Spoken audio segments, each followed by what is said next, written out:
Okay, how do you handle your faith when you don't get what you're believing for? So I love this question because recently I felt a little discouraged because I have been believing God for something and it hasn't happened yet.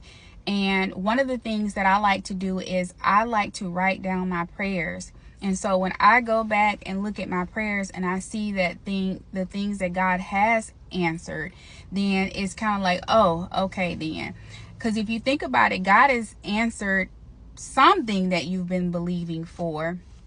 And then you also have to remember too that God knows and he sees what's best for us. And I love this thing that my pastor says, Dr. Darius Daniels. He said that, you know, we can see the hill, but God sees over the hill. We can see the corner, but God sees around the corner. So maybe God is not saying no, he's just saying not yet. And if you think about two people that I want to reference, is David. David was anointed king when he was 16 years old, but he didn't become king until he was 30. Joseph was given the dream when he was 17 years old, but I think it didn't come to pass until he was like 42 years old. So a lot of times, you know, what we're believing for, sometimes we just have to wait for it.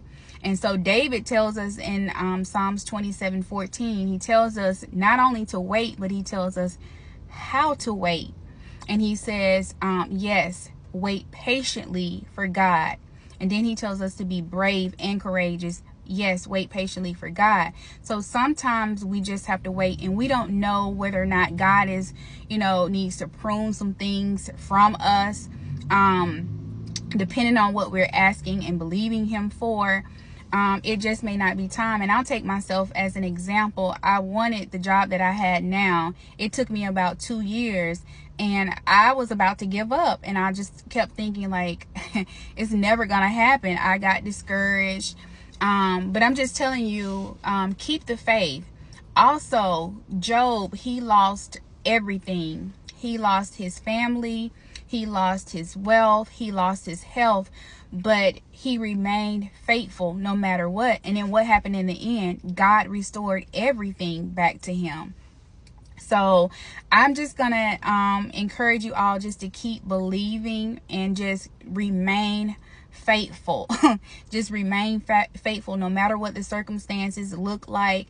Just remain faithful. But yeah, but that's how I remain faithful. When I think about all the prayers that God has answered, and then I think back to some of the people in the Bible who had to wait. And so and I also think about, you know, God is my heavenly Father. He knows what's best for me better than I do. So yeah, I hope this helps.